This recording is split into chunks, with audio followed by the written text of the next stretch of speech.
अभिभावक विद्यालय के एनुअल फंक्शन में पधारे सभी लोगों का हार्दिक स्वागत है। अब आपके सामने एक नाटक का प्रस्तुतिकरण होने जा रहा है जिसका नाम है मानवीय चेतना का दीप।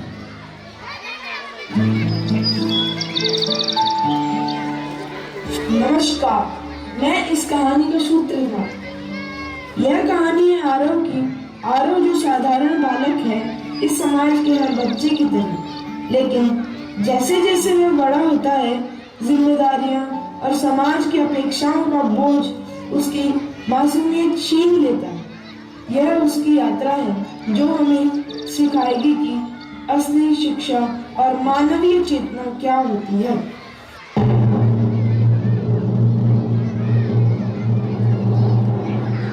माता पिता का संवाद और छोटे आरव पर उसका प्रभाव।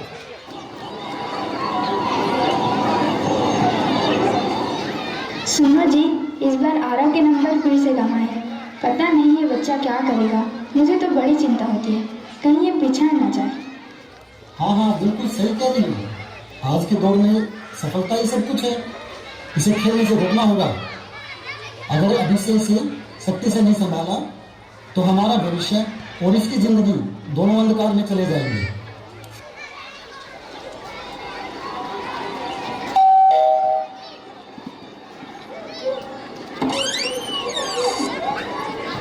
चलो ना क्रिकेट खेलते हैं, मैदान में बड़ा मजा आ रहा है।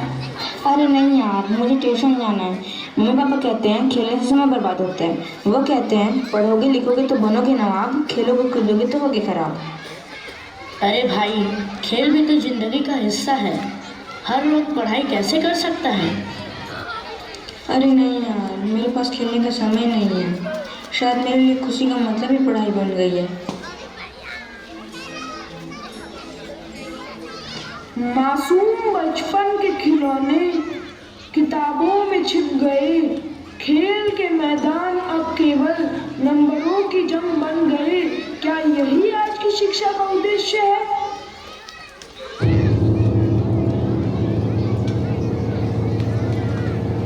अब आपके सामने प्रस्तुत है शिक्षा का प्रभाव।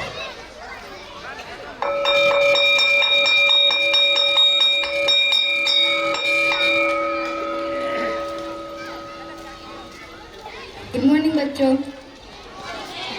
तो आज हम पढ़ेंगे सफलता। क्या आप में से किसी को पता है कि सफलता का मतलब क्या होता है? चलो मैं बताती हूँ। सफलता का मतलब है ऊंचा पद, ढेर सारा पैसा और समाज में सम्मान, यही ना। लेकिन अगर आप ये हासिल नहीं कर सकते तो आपकी इस दुनिया में कोई जगह नहीं है। इस दुनिया में हारने वालों की कोई जगह नहीं होती, ठीक है?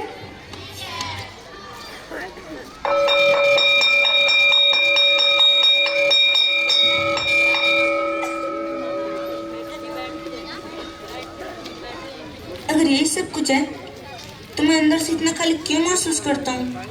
क्यों यह दौड़ मुझे खुशी नहीं देती? सफलता की यह परिभाषा आरव के लिए एक गहरे दबाव की वजह बन गई। वह खुद से दूर होता गया। शिक्षा जो इंसान को जीवन का अर्थ सिखाने के लिए है, वह उसे मशीन बना रही है। यह दौड़ केवल थकावट दे रही है, जीत का सुख नहीं।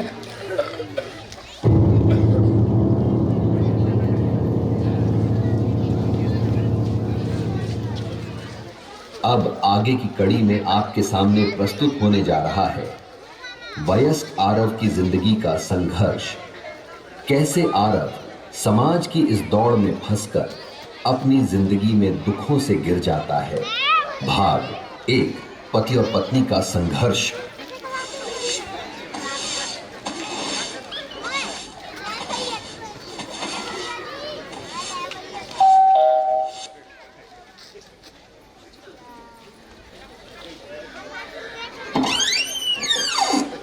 अरे आप आ गए? चलो मैं पानी लाती हूँ आपके लिए।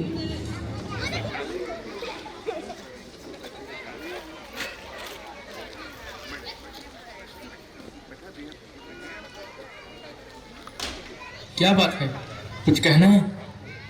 आपके पास टाइम ही कहाँ है मेरी बात सुनने के लिए?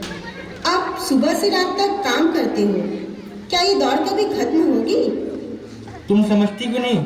यह सब हमारे बेहतर भविष्य के लिए है। ये लोन की किस्तें, खर्चे, इन्हें कोई और नहीं चुकाएगा। अगर मैं काम नहीं करूँगा तो ये घर कैसे चलेगा? कौन सा भविष्य जिसमें हम एक दूसरे को भूल जाएं?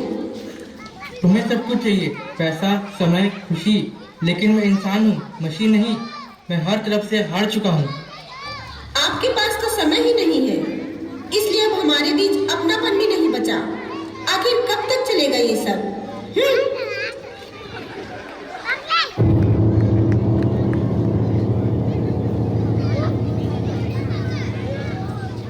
आरव ने अपने रिश्तों को भी इस दौड़ में खो दिया।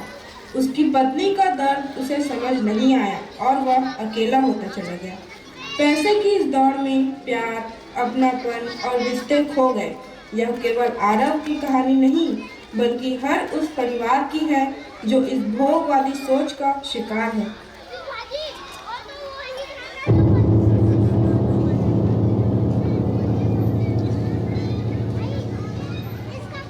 भाग 2, परिवार के अन्य सदस्यों से टूटते रिश्ते। बेटा सुनो, तुम्हारे पास फोन के लिए समय है, लेकिन अपनी माँ के लिए इतना भी वक्त नहीं है। क्या अब माँ बाप केवल तेरे लिए मजबूरी बन गई है आरव?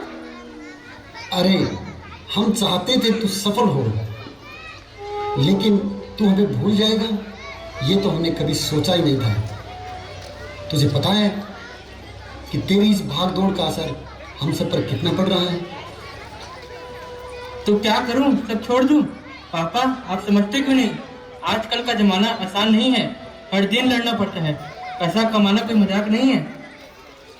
पैसा कमा बेटा, लेकिन इतना मत दौड़ कि रिश्तों की डोर ही टूट जाए। हम तो सिर्फ तेरा साथ चाहते हैं।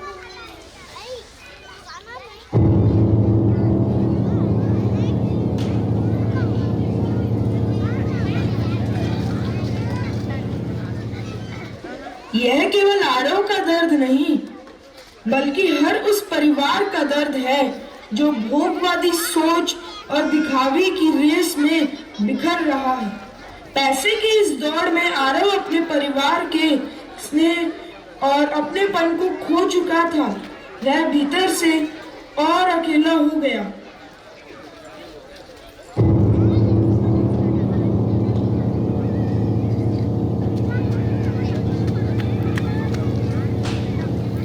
भाग 3, समाज के लोगों का संवाद।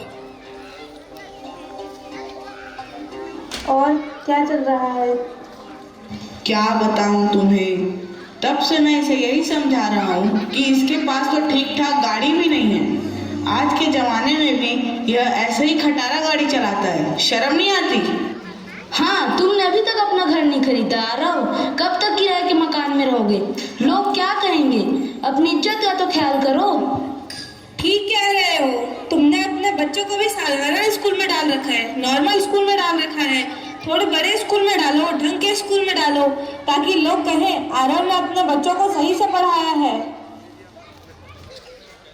क्या जिंदगी सिर्फ दिखावे के लिए है? क्या मेरी पहचान मेरे कपड़े, मेरे पैसे और मेरे मकान से तय होती है? तुम लोगों को यह दिखावा क्यों चाहिए? अरे भाई, दुनिया में आज वही चमकता है जो दूसरों से ऊपर दिखे। तुम्हें अगर चमकना है तो यह दिखावे का खेल खेलना ही पड़ेगा। अगर नहीं खेलोगे तो यह दुनिया तुम्हें नहीं पूछेगी। दोस्त, दूर से हर एक व्यक्ति की जिंदगी बहुत आदर्श नजर आती है, लेकिन दिखावे के इस खेल में हर एक व्यक्ति के अंदर की शांति खत्म हो चुकी है। हर व्यक्ति रोज इस बोझ तले मर रहा है, लेकिन तुम्हें लोगों का बाहरी आवरण ही दिखता है।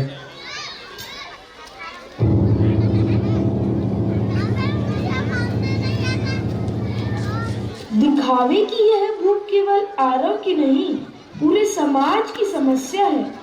आरव हर तरफ से फंसा हुआ था। समाज ने उसकी पहचान बुलाकर उसे केवल दौड़ने वाली मशीन बना दी थी, जिसमें इंसानियत कहीं पीछे ही छूट जा रही थी।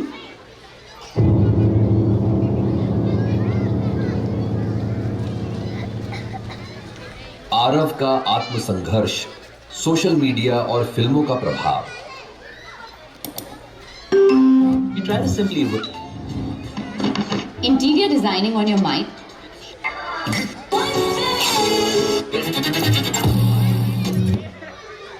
इंस्टाग्राम पर हर कोई इतना खुश क्यों दिखता है? मुझे लगता है मैं अपनी ज़िंदगी में कुछ भी नहीं कर पाया। क्या मैं इतना अयोग्य हूँ कि मेरे पास दिखाने लायक कुछ भी नहीं? दूसरों की ज़िंदगी जितनी परफेक्ट लगती है, क्या वास्तव में वैसी होती है? अरे चलो थोड़ी देर मूवी देख लेता हूँ।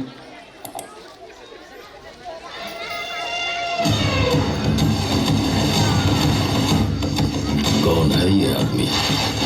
इसे न पैसों की परवाह है, न पावर का खौफ। जरूर इसे कोई गहरी चोट लगी है।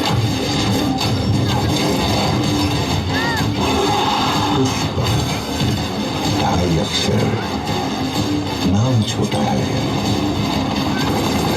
लेकिन साउंड बहुत बड़ा।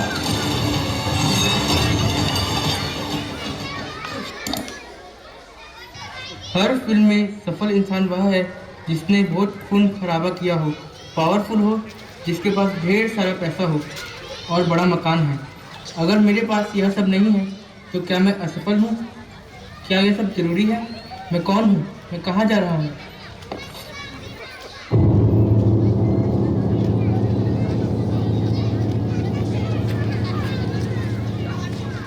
सोशल मीडिया और फिल्मों ने खुशी की परिभाषा ही बदल दी है। अब खुशी केवल दिखावे और भोगवाद में सिमट कर रह गई है।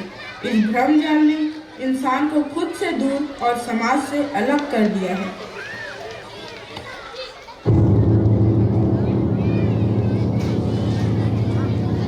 गाइड से मुलाकात और समाधान।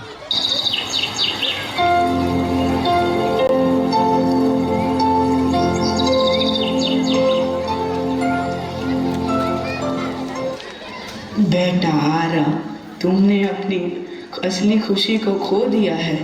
सोशल मीडिया, फिल्म, मान्यताओं और समाज ने तुम्हें अपने आप से दूर कर दिया है। असली खुशी दिखावे में नहीं, रिश्तों, संबंध और संतुलन में है। यह शिक्षा तुम्हें केवल दौड़ना सिखा रही है, लेकिन शिक्षा का असली मतलब है जीवन को संतुलित करना, अपने परिवार और समाज के साथ जुड़ना और प्रकृति के साथ सामंजस्य स्थापित करना। तुम्हें समझ नहीं आता? तुम्हारी भोगवादी सोच ने सिर्फ तुम्हें नहीं, हमें और आने वाली पीढ़ियों को भी गहरे जख्म दिए हैं। लाखों पेड़ जो तुमने लाभ की मानसिकता के चलते काट दिए, हर कटे हुए पेड़ के साथ हमारी सांसें भी कट रही हैं। हर नदी जो तुमने विषैली कर दी, उसने न सिर्फ पानी बल्कि हमारी आत्मा की भी शुद्धता छीन ली। ये लालच तुम्हारी आत्मा को खोखला कर रहा है और तुम्हारा यह अंधापन पूरे संसार को खाई में धकेल रहा है। क्या तुम्हें सुनाई नहीं देता? उन बच्चों की सिसकियाँ जो तुम्हारी लाभ मानसिकता के कारण भूख से तड़प कर जमीन पर गिरे, क्या तुम्हें दिखाई नहीं देता? वो सूखा जो तुम्हारी स्वार्थपरता ने हमारे खेतों और दिलों पर छोड़ा है। तुम्हारा हर कदम प्रकृति को चीरता है, लेकिन याद रखो, ये वही प्रकृति है जो एक दिन तुम्हारे विनाश का हिसाब लिखेगी। अब भी समय है, जाग जाओ, वरना आने वाली पीढ़ी ना तुम्हारा नाम लेगी, ना तुम्हारी कब्र पर फूल चढ़ाएगी। आरव का आत्मबोध। मैं समझ गया हूँ, अधिक से अधिक पैसा, पद की लालसा और दिखावा जीवन का मतलब नहीं है। मैं अपने रिश्तों को संवारूंगा, प्रकृति का सम्मान करूंगा, प्रकृति के साथ संतुलन स्थापित करूंगा और समाज के इस दिखावे के खेल से बाहर निकलूंगा। आरव की यह यात्रा केवल उसकी नहीं बल्कि हर उस इंसान की है जो दिखावा और भोगवाद के जाल में फंसा हुआ है और घुट घुट के मर रहा है और अपनों को मार रहा है। जीवन का असली अर्थ है संतुलन, रिश्तों में अपनापन, समाज में सहयोग और प्रकृति का संवर्धन। आइए मानवीय चेतना का दीप जलाएं और इस दौर से बाहर निकलें।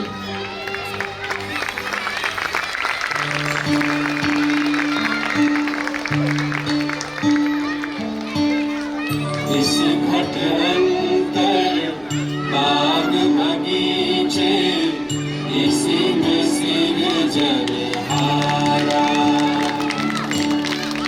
इस घट अंतर बाग बगीचे,